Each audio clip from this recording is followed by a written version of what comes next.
This event was sold out in less than 35 days. I want to thank all of you guys for coming out here.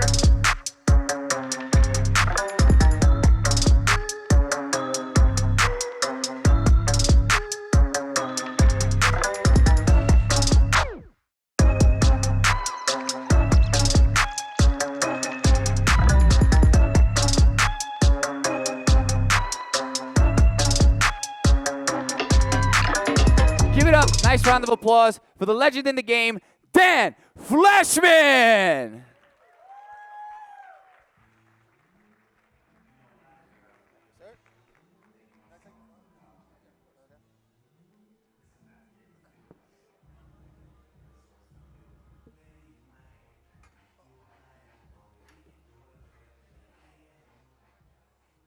All right.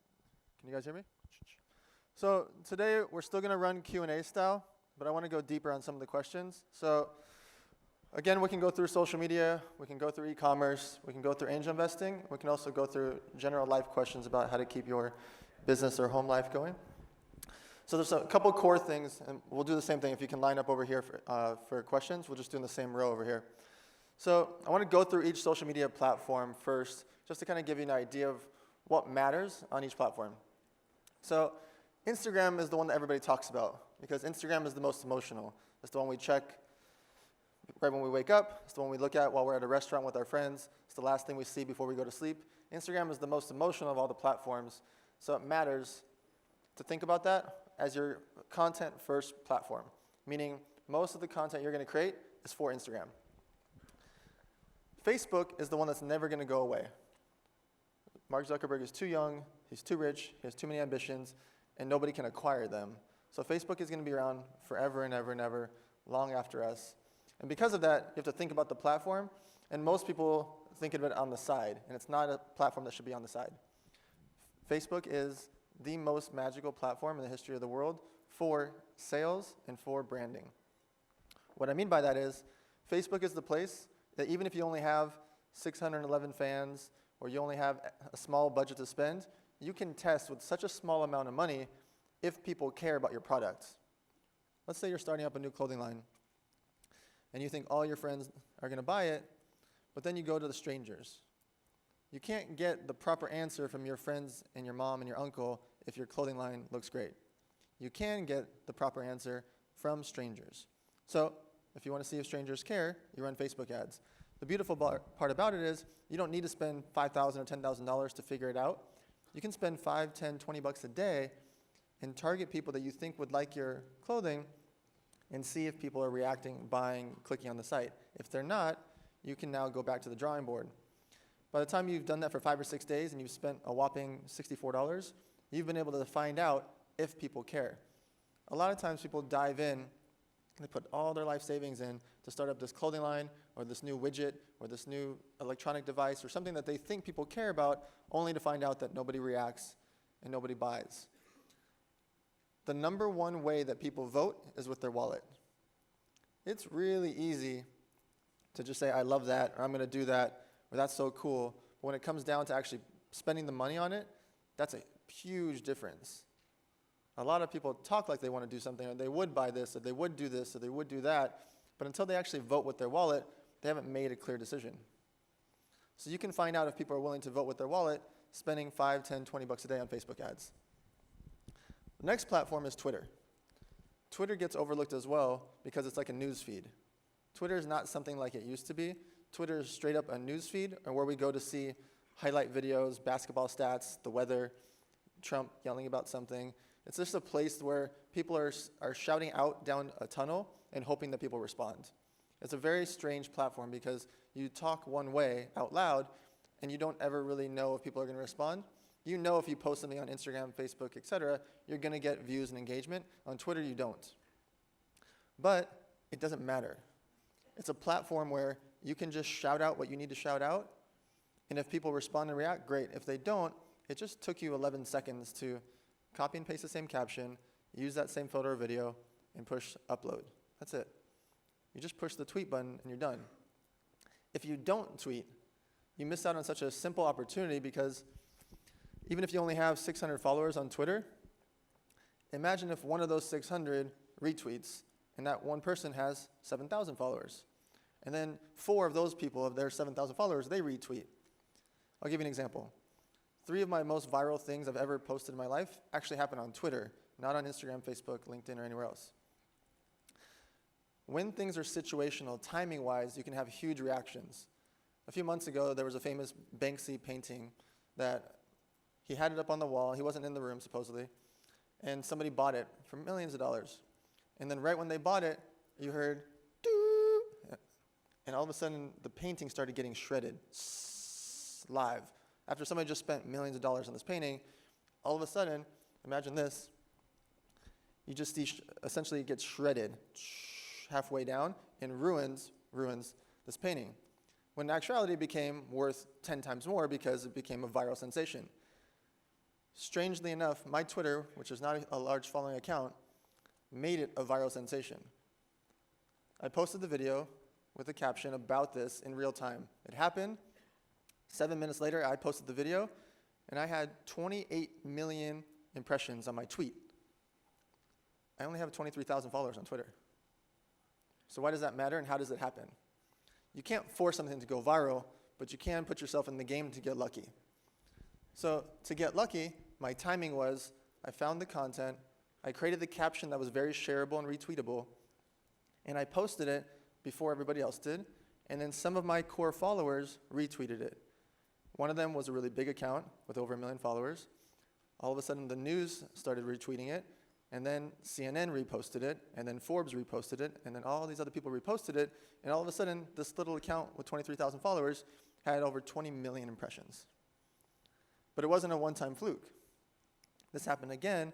Remember when the Powerball, the jackpot, was like $580 million? I took a simple video with my phone, just holding my phone out inside of a liquor store. And all it was people, 700, 800 people standing in line outside of a liquor store. Not really an exciting video, right? It's just humans standing outside of a liquor store waiting to buy a piece of paper.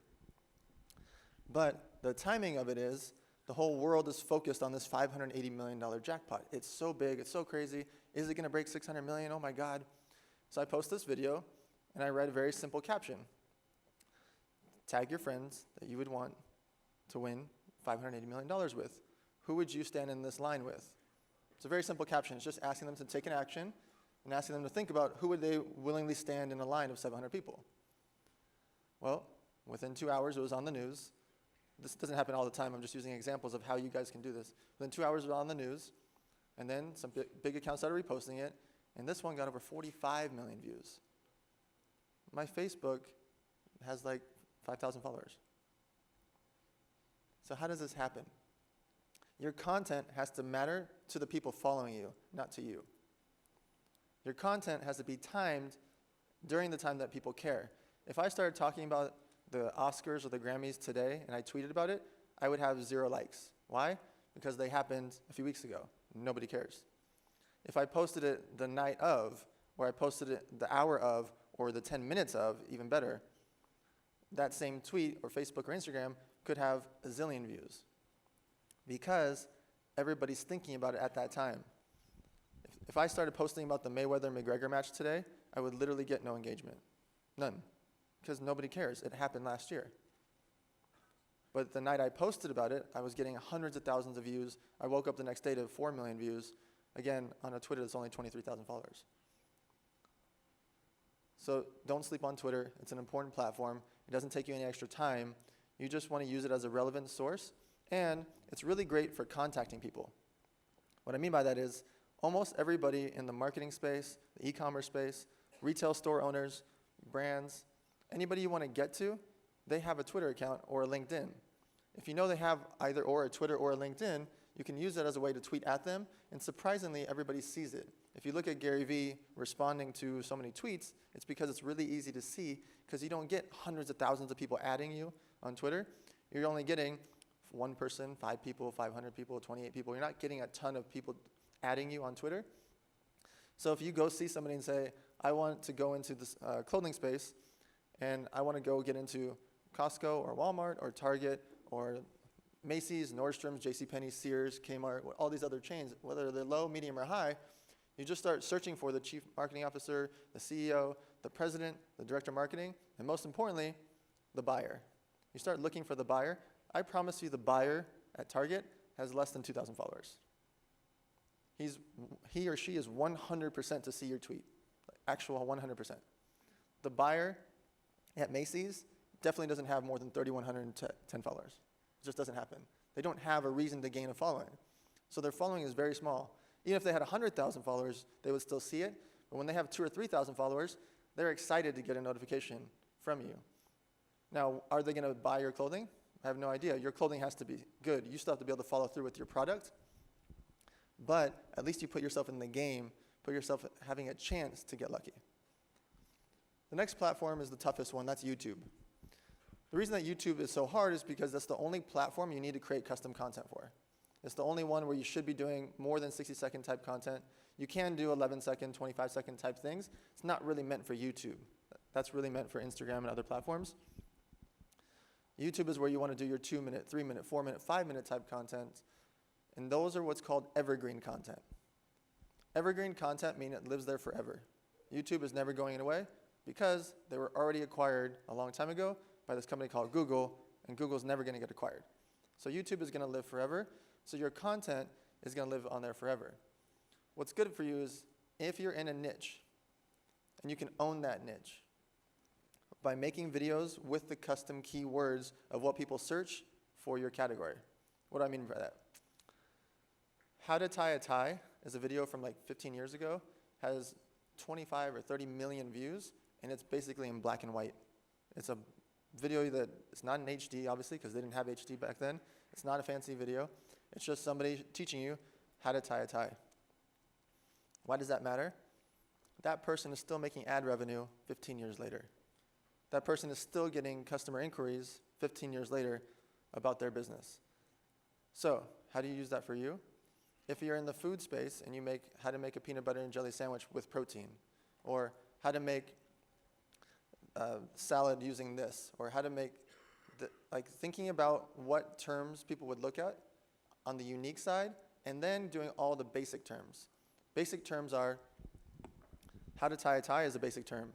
So if you're in the fitness space, how to do a push-up, how to do a pull-up, best pull-up, best push-up. Those are 4 different videos about 2 of the same thing. But it's the way that you phrase it in the search because, again, Google owns YouTube, so when people are typing it, if they type it on Google, it'll pull up on YouTube on the Google search. Let me explain that again. Google is like a spider crawling the web, and it grabs onto the meat and pulls it to the top. What do you think Google is going to grab onto the most? YouTube, because it owns it. And also YouTube, because it's the most natural and organic thing. Google knows that content on YouTube is real. Real content is critical for them. They don't know if a WordPress article or some random article that's only had 4 clicks on it is real. That's why it's going to be ranked number 642 and not pulled to the top. They know how to do a pull-up, the video on YouTube, is real because they own YouTube. They know it's really hard to make custom content for YouTube. They want to be promoting YouTube, and that's why a lot of times you see, when you're Google searching, YouTube videos as the #1 thing. That matters to you because if you're doing a fitness course or you're a fitness influencer and you want to gain your following, you making all the core videos in the fitness space, you win. Because very few people are doing that. You don't know which one of those is going to take off, and it doesn't matter. The reason it doesn't matter is you might have to make 62 different fitness videos that are 2 minutes each. Well, 62 videos that are 2 minutes each is a couple days of work that lives forever. But the advantage is one day when the guy from 24 Hour Fitness is researching and the lady from Bally's is researching, and that video pops up and you've got 161,000 views, even though your video is 3 years old, she or he is going to be calling you to be the next brand ambassador for 24 Hour Fitness or Bally's. Your risk is nothing because the cost of you making that video is nothing. You don't need some fancy cameras. You can do this on your iPhone or Android, and just taking the time to create that content is so invaluable to you for so many different reasons. Those same videos that are 2 minutes long, for example, and you made 62 of them in the fitness category, you also post that same video on Facebook, you tweet it, you post a 60-second highlight version on Instagram telling people to go to your YouTube, You post it on LinkedIn, and all of that took you a few minutes. The downside is zero, like actual zero. Your risk is nothing, your cost is nothing, it's just your time, and most of you are quite young, so you've got a lot of time. But even if you're 59 years old and you want to get into the fitness game and you want to go make 62 videos, it would still only take you X amount of hours to make a bunch of 2-minute clips. And now you could be this unique positioning as 59-year-old influencer turning 60 with this great body, and I eat all the best protein, and I do all these push-ups, and here's why, here's my course for $497, whatever it is that you're doing.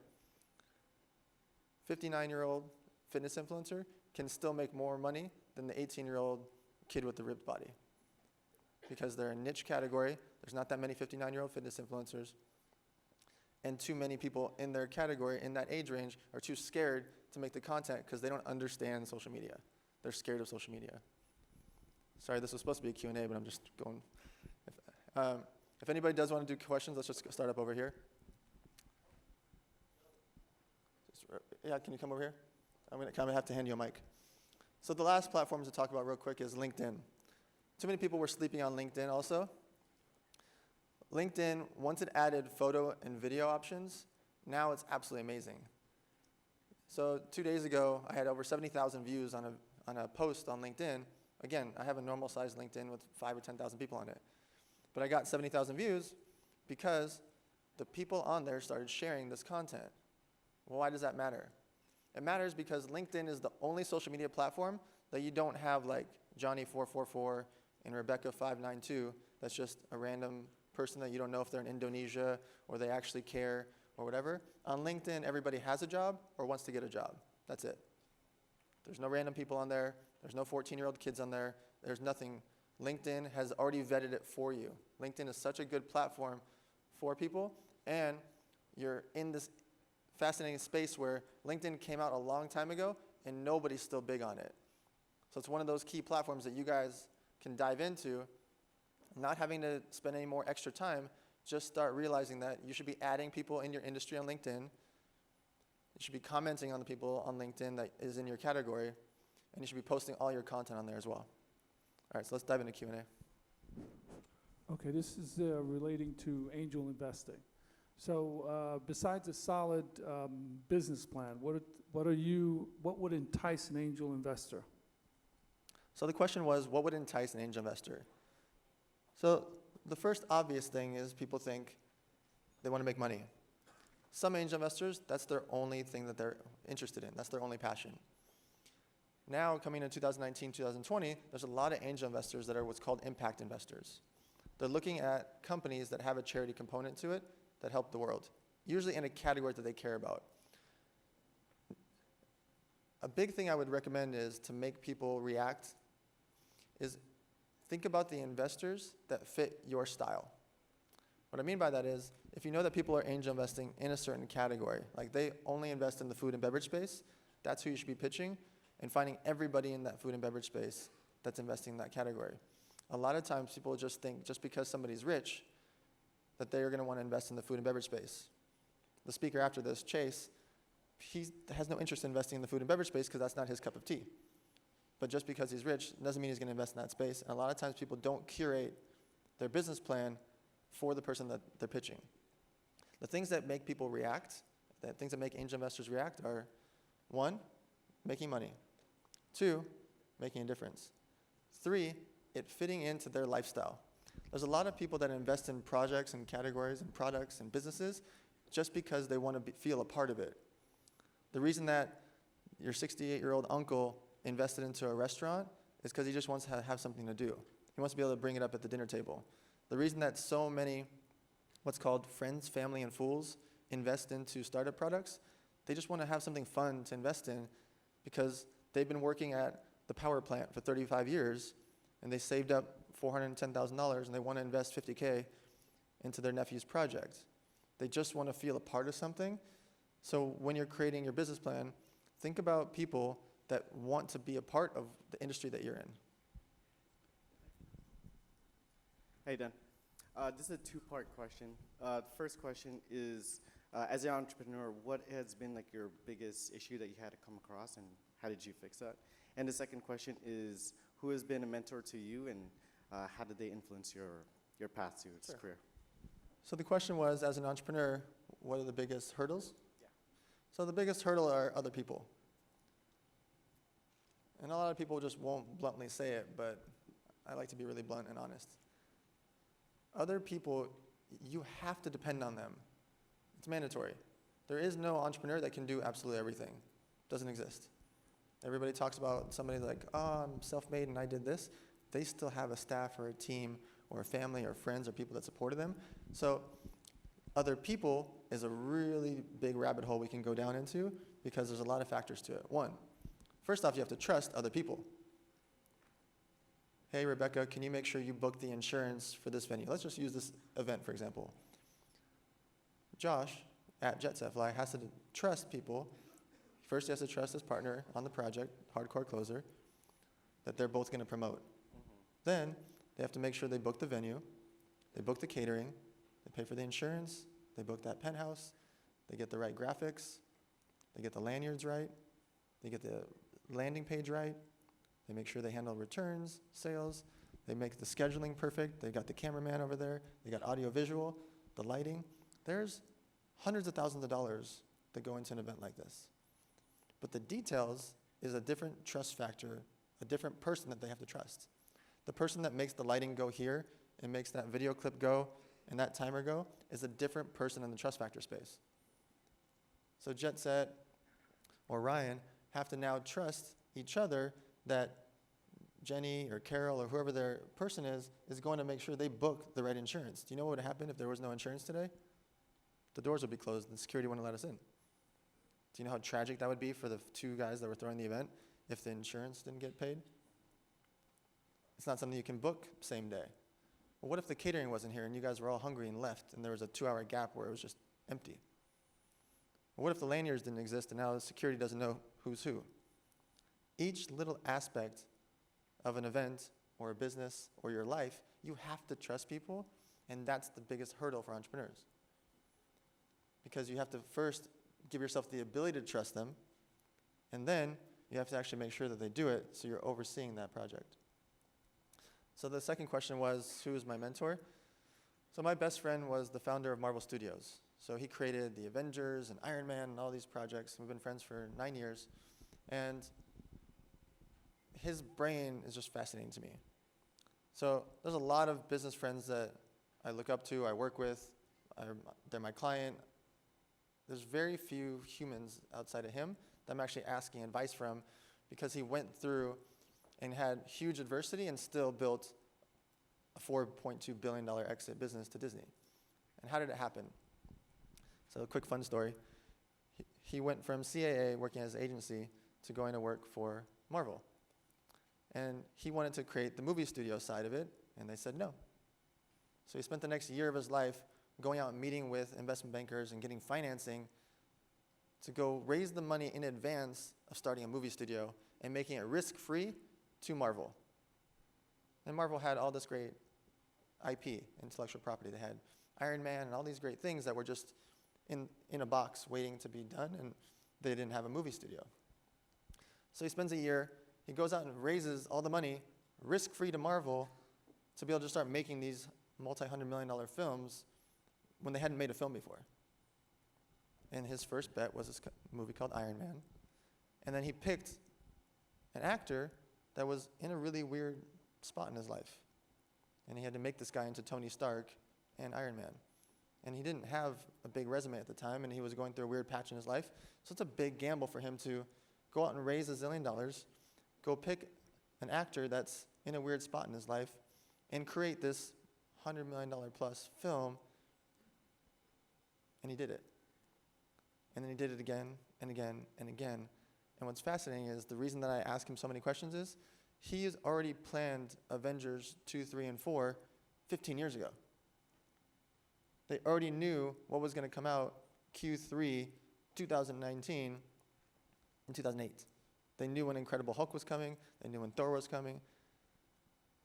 So I look at people like that in your life and think about people that are actually in a space that you're in. That's the type of mentor that you want.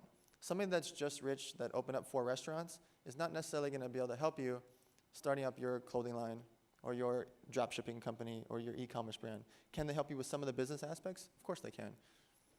But getting actual advice from an e-commerce expert like Chase or like JETSET Flyer, the people that you have here in this event, that's the people that you listen to as your mentor because they're living and breathing the exact space and category that you like, and then they're living a lifestyle that you like. Maybe it's just aspects of it. Maybe you don't want flashy stuff. Maybe you just want the family part. I'm bringing up Chase just because he's speaking up next. He's showing you aspects of him and 3 kids and a wife and building a beautiful house. He's showing you the flashy flying here on a private jet 2 hours ago. But then he's also showing you deep, deep, deep work 12 hours a day, building up e-commerce platforms, building out drop shipping companies, building up recurring revenue. So maybe you don't need or like the overall lifestyle, but you want to get mentored about a certain category. Might be the 3 kids and the wife. Might be how do I get private jets and fancy cars. Or it might be how do I stick my head down and just work 12 hours a day. Love your watch, by the way. So I had one question originally, but now I have 2. First one I'm going to start off with is, how do you take what are your actionable steps to take to make your virtual mentor, because obviously not everyone's mentor they can touch and talk to every single day, actionable steps to make that virtual mentor your physical mentor so that in the future they realize that you're actually someone that they can potentially help? Sure. So the question was, how do you get your virtual mentor to also be your real life mentor in person? I don't see my best friend from Marvel. I don't see him every day. I don't talk to him every day. We have spurts where we talk for 3 days in a row, and then 2 weeks could go by and we don't say anything because we're busy. He's busy, I'm busy. He just formed a joint venture with Scooter Braun, so they have new films coming out. So he came out of retirement. He came out of retirement to start Angry Birds, and then he came out of retirement to now start a film studio with Scooter Braun. 2 weeks goes by and I don't talk to him. So your mentor is not supposed to be your day-to-day morning, noon, and night person. They're supposed to be your coach that tells you certain things about life and helping you down the roadway. But you still have to drive down the roadway yourself. The physical part of it is you have to make reasons that your mentor wants to hang out with you or talk to you. There's some people that you can just pay, so that way you lock in a time. There's other people that you provide value for. So you're doing things that help in their business. That doesn't have to be monetary. That can be life aspects to it. The third way is you just ask. You just say, hey, I know you're busy. Can next Saturday at 12 o'clock, can we have this lunch date and talk through things? But you also have to remember their time. You have to think about how many requests they get. You look at somebody like Millionaire Mentor, he's got 4 million followers. How many DMs do you think he gets of people asking to have a cup of coffee? Buying the Millionaire Mentor a cup of coffee is not providing value. Too many people just slide in DMs and like, hey, I want to buy you a cup of coffee and I want to pick your brain. Well, if 18,000 people want to pick his brain, what's going to happen to his brain? So you have to think about how you want to get somebody interested or excited or emotionally attached to want to help you. Again, there's offers of money, there's offers of providing value, or there's an emotional offer of why somebody like the Millionaire Mentor becomes compelled to want to help you. How do you get people to sift through all those DMs and make people interested? And the way you do it is telling an actual story about your actual life and then putting the actual work. What I mean by that is you completely remove all the fake hype stuff and you just explain your actual situation, what you actually want to do, and then you back it up with actual work. The worst thing you can do is get somebody like him or myself or his wife or somebody to give you advice, and then you don't take the actions, and you've wasted everybody's time and part of it, and you ruin it for the next person because now his wife that could have given you great advice about how to build a healthy home and have an entrepreneurial lifestyle and do all these things, and then you don't go out and do that, and you go out and party all night, and you don't show up to, like 300 people didn't show up today. If you don't take the action, you've now put a weird taste in her mouth for the next person that says, oh, I want to get that help. So I implore you, if you're going to get the advice, if you really want to do these type of things, you've got to put in the actual work after the fact. I appreciate your genuine response. The second follow-up question was the original question I had. What have you realized has been the biggest thing you've learned for the first 10 seconds, grabbing someone's attention? Like, for example, Instagram ads and Facebook ads. what is the biggest thing you've learned over the years through your failures that, wow, this is the biggest thing I'm able to do for the first 5 seconds to make them continue to follow through with the video or advertisement? So the question is, what is the number one thing that makes people trigger to keep watching a video on Instagram, Facebook ads? You really only have the first 3 seconds to make people make a decision. And their decision is one of two things: swipe or nothing and continue watching. There is no other options. They swipe or they continue watching. And in those 3 seconds, you have to make something compelling or interesting for them to want to stay. Well, how do you do that? You create a trigger. The trigger has to be something interesting. Those first 3 seconds, that first title screenshot has to be interesting to them. What that interesting thing is based on you. What is it that you want them to do, or why is it that you want them to continue watching? The reason that you see Tai Lopez start off with "here in my garage in a car" is because you can see multiple factors in a room on a video that's shot on a normal phone. You see books, you see Lamborghini, you see different factors happening, and that's why it became one of the most compelling ads. I actually call it the most compelling ad in social media history. It's had over 1.4 billion views and growing. Why? Because the human eye sees multiple things. Everybody has a commonality with books. Everybody here has read a book at some point in their life.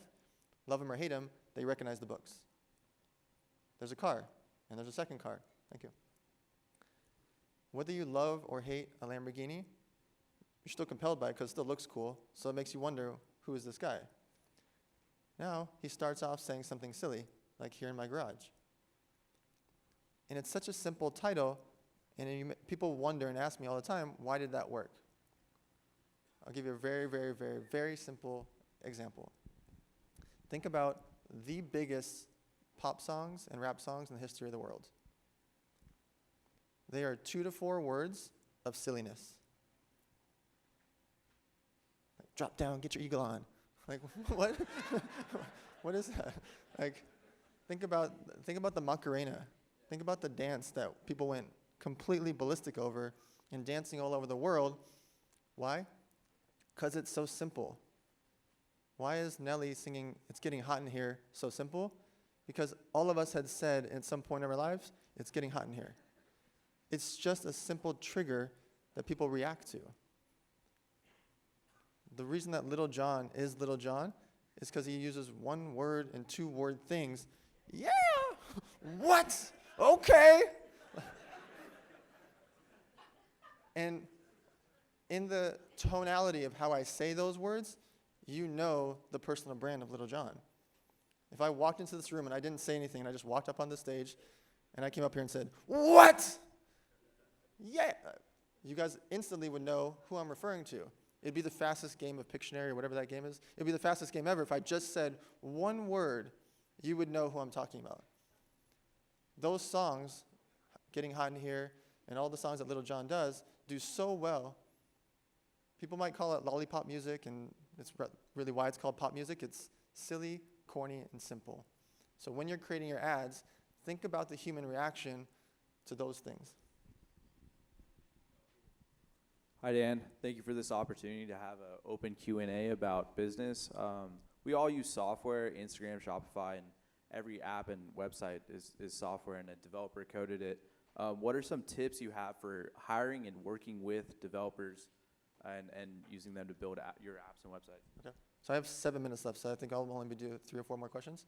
All right, so the question was, how do you hire developers and deal with them? So here's the hard part. If somebody's a really good developer, they're going to get kidnapped from you. I'm going to kidnap them. Facebook's going to kidnap them. Google's going to hire them, and we're going to offer them way more money. It's really, really, really, really tough to find good developers, because if you're a good developer, it's like trying to say, I want to find a really good Facebook advertiser to hire. Do you know why it's literally impossible to find a really good Facebook advertiser to hire? Because if somebody's really good at Facebook ads, what are they doing? They're running Facebook ads for themselves. Why do they work for you? How are you going to pay them $3,000, $4,000, $5,000, $8,000, $10,000 a month when they can be selling a white T-shirt and making $300 a day and make $9,000 a month in their boxers at home? The same thing applies to developers. If somebody's a really good developer and they send out their resume, they're going to get hired at a crazy rate. I'm talking about $150,000 a year is the lowest rate a good developer is going to get. So how are you going to go get somebody and compel them? You only have one way. That's equity. The only way you're going to get a developer to turn down going to work for Facebook, Pinterest, Google, Snapchat, and a zillion, Square, Cash App, all these amazing companies that are out there that have infinite money, who are willing to overpay because they just want good talent. Remember, companies like Facebook and Google and all these big companies, I'm not just saying their names, they have tens of thousands of employees each. And a lot of times, they're hiring developers just so their competitor doesn't. Do you know how many developers that Google, Snapchat, Twitter, LinkedIn, Pinterest have? Tens of thousands. They don't need tens of thousands of developers. It behooves them, it is beneficial to them to lock up talent. So the only way you're going to compel a developer to work with you is to give them equity in your company. The reason that companies like Instagram had that massive success to begin with, and then only 13 or 14 months later sell for $1 billion, is Kevin, the CEO, compelled these developers to not leave him. Do you know how many offers those kids were getting? And he said, just wait it out, just wait it out. And within a year and change, he sold the company for $1 billion. If you're building something that people will believe in, you trying to give them 120 grand a year, which is unaffordable to most people unless you go out and raise capital, you're going to have to compel them by giving them equity. Thank you for this session. My question is, when you do marketing, I'm pretty sure you do like marketing, like market research and things like that. What kind of steps you usually take to kind of research, market, and launch ads or whatever? So the question is how to do market research. So I have a very different word about this. It's called stalking. I stalk my competitors. I know absolutely positively everything about other agencies, about other products, about other brands, because there's this company called Google that's a freaking amazing, and like in the next 3 minutes, I can become a semi-expert in an industry about something like fake eyelashes. I've never researched fake eyelashes. I could tell you guys a lot in 3 minutes and come back up on the stage because of Google. So let's say I was going to start.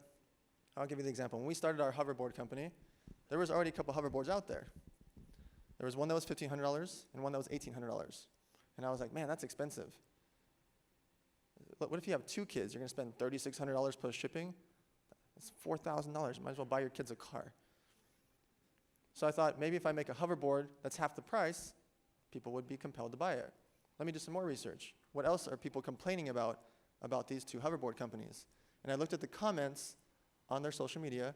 I looked at the comments on their Amazon reviews, and I started what I call stalking. And I started looking at the comments and seeing people were complaining about the shipping. It was taking 6 to 8 weeks to get your hoverboard. Think, if you have a 9-year-old, do you think they'll even remember what a hoverboard is in 6 to 8 weeks? They're on to the next toy. They couldn't care less. The fad is over at that time. So I thought, these guys are just drop shipping out of China. I'll gamble. I'll go buy 5,000 or 10,000 units at a time. I'll put them in my warehouse. If people order by 2 p.m., I'll ship it same day. That's going to make my customers love me. It's a risk and a gamble. I'm willing to gamble and buy 5,000 or 10,000 units at a time because I know if they can sell hoverboards so well at $1,500 to $1,800, well, I can sell them at $700. What else do I see about it? Their battery. So I start stalking them. I'm looking at the battery. I'm seeing all the complaints and the reviews about the batteries. And I find out their batteries are $8 to $12. So I go out and get a $93 Samsung battery. Completely messing up my margins, and I don't care because everybody's going to love me and my product, and nobody's going to fall or die or have this thing catch on fire, which was the eventual impending doom of the hoverboard space. So the answer to your question is, you utilize Google, Amazon, Yelp, all these review sites. The customers are always going to tell you the truth. The customers are always going to tell you about your competitors way better than anybody else because they actually voted with their wallets. They actually spent the money and bought that bad hoverboard or that good hoverboard. So you get to find out exactly what your competitors are doing in minutes. Hey Dan, my name's Justin. I think this is the last one. Okay, I'll be real quick. My question is on social media. Basically, my 3 interests are sales, esports, as well as fitness. And I'd like to basically have almost basically a breakout and be noticeable on social media for all 3. So would it be smarter to post content on just my main page right now, or make separate pages, one for Twitch, one for fitness, one for sales? So my simple answer is to be omnipresent. Being omnipresent means you're on every single platform all the time. The content that you create, you make it too difficult thinking that you have to do something different from every platform. The live stream ones, like you just talked about, Twitch, those are different. Twitch is not a content platform that you create content for and just upload. Twitch is something that we would do here during this event, for example, and we would live stream on Twitch. That type of content is different because it has to be done live. Going on Facebook Live, IGTV, Instagram Live, Twitch, etc. Those are live situations.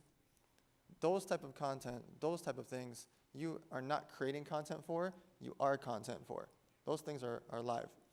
Being omnipresent is critical. When you hear me talking about getting a bunch of views on LinkedIn or getting a bunch of views on Twitter, Facebook, Instagram, whenever I had one of those successes, I didn't have it on the other platform. So when I got 20 million impressions on Twitter, I didn't get much on LinkedIn or Facebook or Instagram. I got a couple 100,000 views. When it went viral on LinkedIn, 70,000 views, not viral, but did good on LinkedIn, I didn't get anything extra on Instagram, Facebook, or Twitter. Why does that matter? Why am I saying that? Because I posted on every single platform, and it took me 3 minutes, and if one of them works, I put myself in a position to get lucky. So post on all of them. Is that my time? Thank you, guys.